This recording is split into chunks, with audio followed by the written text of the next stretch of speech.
right, guys, welcome in. You are watching the Daily Dive, where we dive into all of the trending topics of the morning. Yo, before we even get started, Brooks Baptiste here, Steve Fundero, Keith Nelson. Listen, Judge Judy coming to an end after 25 seasons. Coming to an end. I love Judge Judy. I know. Yeah, so she's actually, we get the inside scoop a little bit. So today she's going to be on Ellen right here on our network, NBC 12, at 4 o'clock. And she is, the show is currently in its 24th season. She's got one more to go, and then she's going to be hanging it up. Now, she will still be a judge. Just to be very clear, she's still going to practice, but it just won't be aired on TV anymore. So she's going to have 25 full years and then call it quits then. Let me tell you, Judge Judy, I grew up watching her, and that is who I wanted to be. I'm one of those people that cannot wait until I'm in my, I'd say early 60s. That's what I'm going to wait for until I say whatever in the world I want to anyone at any time. Like, seriously, I look forward to things like that. I just love her. I love how direct she is. I'm a New Yorker, so it's in me to be direct. Some folks understand it, especially here in the South. But I love everything about her. She's direct. She's on point. You just know when you go in her courtroom, you don't mess with Judge Judy. You better not. I love that, You think she's going to maybe enjoy the judging realm a little bit better now that she's outside of TV, or you think it's kind of different? You think she's going to get into more kind of serious in-depth cases? I'm not saying the ones that were on TV weren't serious, or she's still going to be the same Judge Judy. Right? And with the older they get, I don't think that she would want to take on more difficult. Yeah, so maybe it's the other way around. Maybe it's just like, I think she's probably going to kind of chill out a little bit on the cases, but she's actually still producing a new show. What do y'all think the name of this new show is going to be called? What? Judy Justice.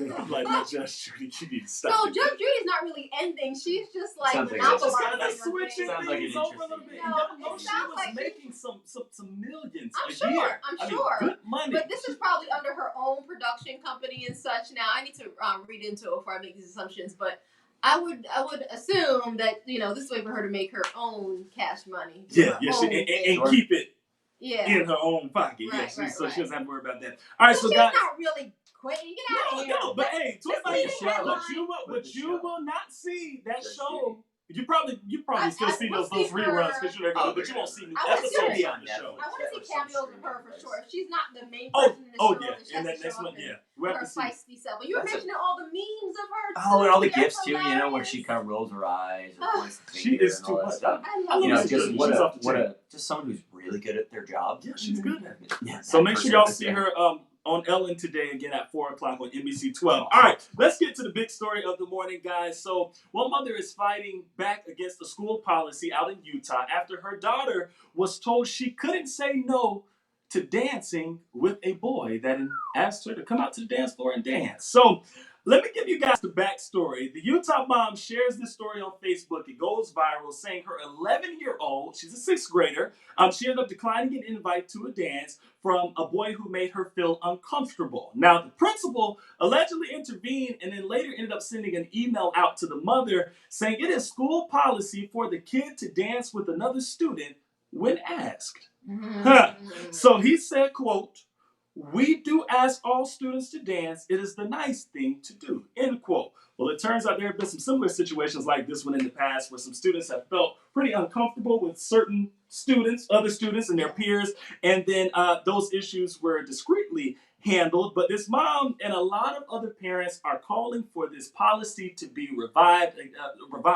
Again, this is a story out of Utah, but I am so shocked that this is even a policy. How dare you guys think this is okay to be a policy? You know what else is a nice thing to do when you help your classmate out and maybe you let them look at your homework and write some stuff down and copy your homework? That's a nice thing to do, right? Helping a friend out. That's also not allowed. Right. You do that, So I agree with you, man. This is weird in the sense of when someone, sure. But if you want to say no, you can say no. It's okay to say no. This kind of makes it seem like it's not okay for you to say no, and that's red flags right there. At least that's my opinion. not good. But I understand the whole sense of, Keith, you were saying before this morning on GMJ, hey, let's be kind to each other, let's show affection, but there has to be some draw, and especially at that age, 6th grade, that just it just causes some sort of little maybe wrongful intentions, and you got I totally see both sides of this. So on one hand, I agree with you guys because you picture a little girl who's perhaps afraid of dancing with a little boy, Right. or maybe a little grossed out by boys, right? Don't want a guy to touch you. You know, I don't want to dance with them. So you understand that you don't want to force her to do that, and then sending the wrong message as well to little boys that you know you ask and she has to say yes. That is definitely the wrong message to put out there. On the other hand, you guys can relate to this. You were once little boys. You maybe still feel like this. You know, you want to ask a girl out. Is she going to say yes or no? And imagine being a little sixth grader and your hopes and dreams get crushed. She's like, no, I don't want to dance with you. Right. So that's why I see both sides. I have a boy and a girl, by the way. And I'm just thinking, you know, as a mom, thinking about my kids, put them in a situation, what would you do? So I get both sides, but I don't know where you go with this. I don't like the forcing thing, though. It being a policy. That bugs me a little. It's good that you brought that up. So back in 2018 in Utah, at an elementary school, there was a similar situation where a boy ended up asking a girl to dance. Well, the girl said no. So the mother complained, and that's when they implemented that into their policies because that mother went up there, probably showed out and complained or whatever. And she was probably embarrassed because I think it's true. When you have kids, it could be hard. I remember doing a dance, but we didn't really dance at the school dances. You know what I mean? You're just walking around. Boys on that side, girls on this side, you know. Yeah, like everybody's afraid to dance when you're that young and stuff. And I don't remember having one in the 6th grade because I think I did that in elementary school and that was it. There weren't. But I think you got to think about the age. 6th grade. And I said this a little earlier. You're talking puberty. You're talking a lot of different things. It's a very challenging stage for a kid. Yeah. So now you have a girl and a boy, and you're forcing them, and then the girl is not comfortable, and she said that this guy has made her feel uncomfortable before. So I don't know if there were some slick comments before that he said. I don't know. I don't know. The point is, she said she's felt uncomfortable before, and she's still forced to dance with him because of school policy. And what are we really saying to kids about rejection? I'm not saying rejection is fun, but welcome to the real world, bro. It's that's the way it goes. One of the best ways to learn and grow up is being told no.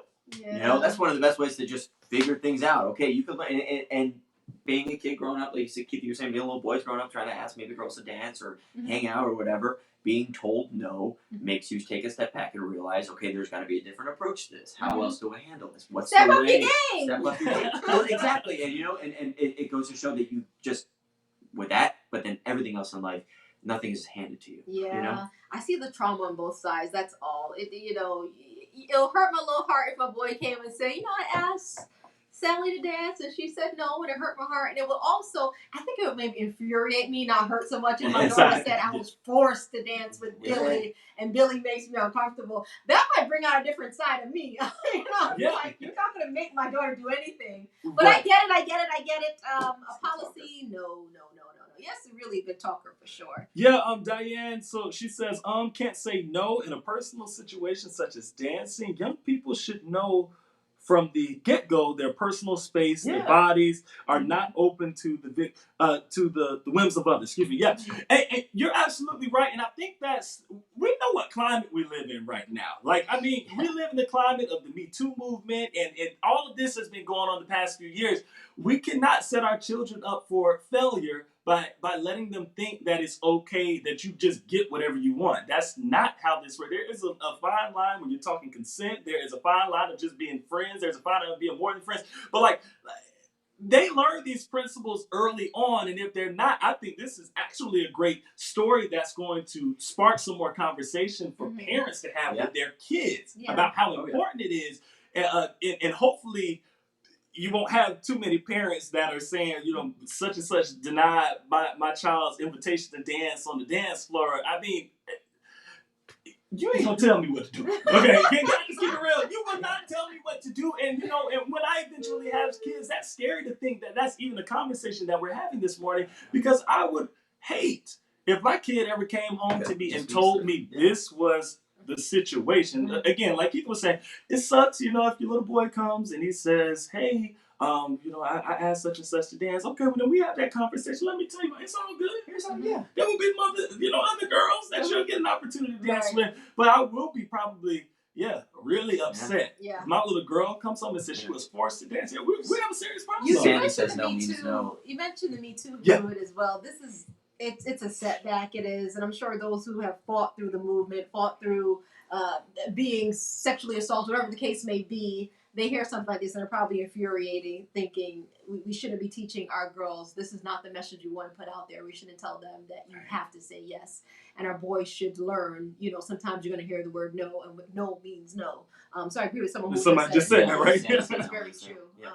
I get it on both sides, but I think I'm more leaning towards the side of, look, if I say no, I don't want to dance with you, I'm not dancing with you. Especially if this little girl's like freaked out by the little boy for whatever reason. And the age too is playing a big factor there too. Because I mean, I can understand when they're very young, because kids are kind of very oblivious, and there's that fun-loving feel to the when you're growing up, but when you're at that age, when you start to recognize kind of feelings for another person, you start to recognize emotions, your body's growing, you're confused, you smell weird, all that kind of stuff. At 6th grade, Sure. and then, hey, Katie Jeffries and I were talking about, I do. Just Oh, kidding. that's the pomade. It's the pomade. Just kidding. Katie Jeffries and I were talking on TV. We were saying behind the camera, we were saying like, hey, middle school was a time where a lot of stuff happened in middle school. You get made fun of. You see people get bullied. You see people grow. You look at friendships develop. You look at friendships fall apart. So a lot of stuff happens in that time frame. It's just, I think, a really bad place to put it. That's why to put a policy that says you have to do this when someone has, We're that's not a bad mentioning place. the other option here. Tell your kids they can't go to the dance. Okay. If it's a policy, it's in place. The school is being strict about it. Look, you have to do this. Well, then guess what? My kid does not have to go to that. And I'm glad you said that option. because the principal also said that. Now, one of the concerns was, wait, how can my child? Because the dance actually happens during school hours, so. They're like, well, wait, my child has to be in school. And the principal says, no, your child can be excused from the dance. They're supposed to be in class, but they can be excused from the dance. So that is an option. If the school is adamant about it, it's a policy. What has to happen? My child out, then for that portion of the day. I'm not going to put my daughter or son, because really, we keep on focusing on little schools. But it can go both ways. Yeah. So I don't want either of them being forced to be touched by anyone, know.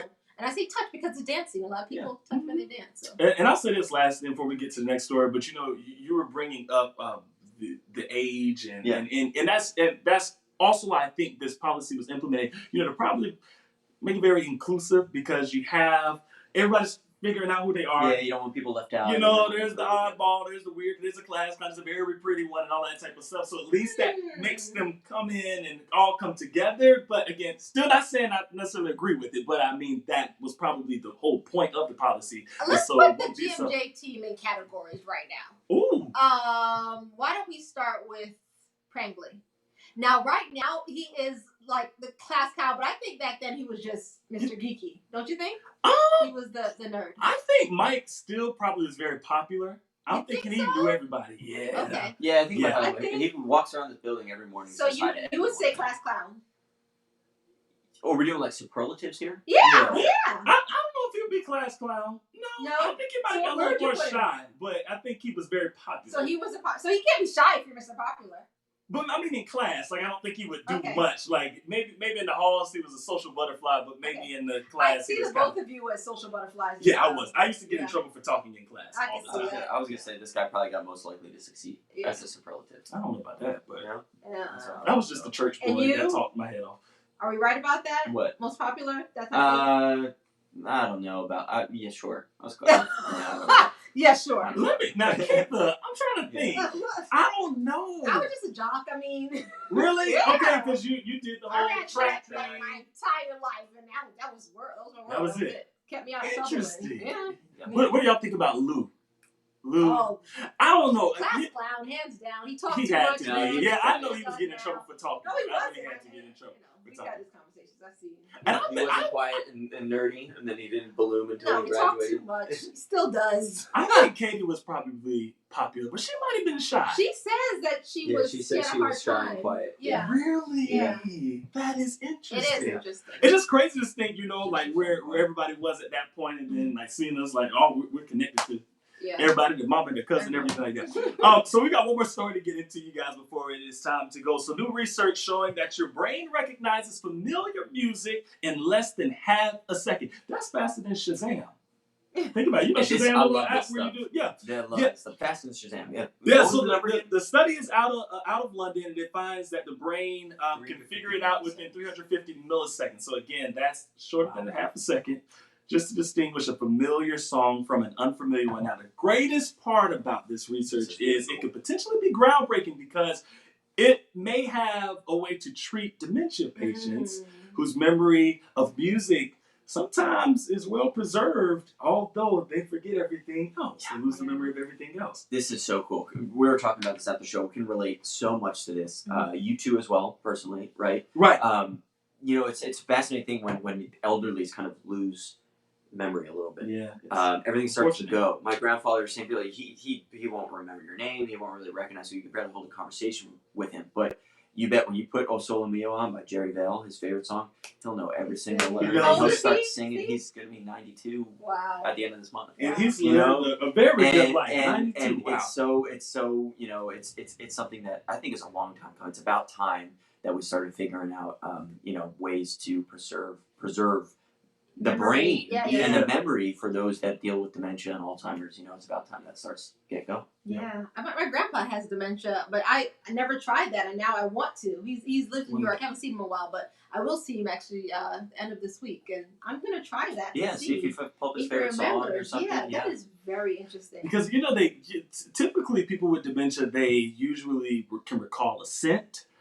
So let's say there's a candle that takes them back to a place that they've been before. They usually can recognize that. Music is always good. And I would say my great-grandmother, she passed in 2018 from cancer. We don't have, dementia or anything that runs in our family. But she was always sure to make sure she had a crossword puzzle, Sudoku. Like when I tell you, she kept that brain going. And my grandmother lived to be 95. Like I said, it wasn't her. She had her mind up until her last breath, literally. Wow. So it was the cancer that took her out. It wasn't, this. So I'm just like, I'm glad to see that now they're starting to push forth a little bit more on things like this, because most of us, we know somebody that's affected by it. We have a close person who's dealing with it or has dealt with it. Have you guys tried that? Yeah. Have you tried to use music or scent to try to bring back memories for whoever you have, loved one or friend who has dementia? If you have, let us know, because I think that's so neat. What you're saying, it was so cool how you mentioned the scent brings back like a time and place. Think about sometimes you walk outside. I always say the weather has smells. Sometimes you smell the weather, but it doesn't smell like a scent. It smells like a specific memory in your head, right? Same goes with music. You hear a song, it'll take you back to that breakup or that time you were driving with the windows down, or that time the first time you heard it. So I think that's got to be one of the main reasons why it works so well with those losing their memory. Like this morning you were playing Biggie Smalls, and that brought me back to high school. And Whitney Houston on there. It's funny what those songs will do to you, because there are a couple of different artists that I think about if I'm shuffling through the car, and then next thing something just pops on, whether it's gospel music or whatever. I'm like, ooh, I remember this. Turn it up. Like, I think that's what music is so important in this world. Anyway, music does something for the soul. Universal over everything. That's what brings us together. I think music definitely brings us all together. So, guys, we thank you so much for joining us. This has been the Daily Dive. Thank you for, of course, always waking up with us. Good morning, Jacksonville. At what time, Steve? 8 a.m. Wait, good morning, Jacksonville's 4:30. Daily Dive is 8 a.m. Yeah, I threw that in there for you. I had to catch you. Make sure you listening on there. Don't forget for drinking tea that's decaffeinated. You need caffeine in that tea. I do. I'm plugging Daily Dive, 8 a.m., Monday to Friday. Here we go. Well, I'm plugging Good Morning Jacksonville. Starts at 4:30, ends at 7. Then we have cut-ins all the way through 9 between Good Morning America and Today's Show as well. So make sure you tune in. We hope to see you in the morning. We'll see you guys next time. Have an incredible Monday. It is the start of a new week. But hey, I slept through all of my alarms this morning. Still made it. Praise the Lord. So let's not talk about sleep. Your day is going to be great. Okay? I'm exhausted. It's going to be great. We'll see you next time. Bye, guys. That's impressive you did that.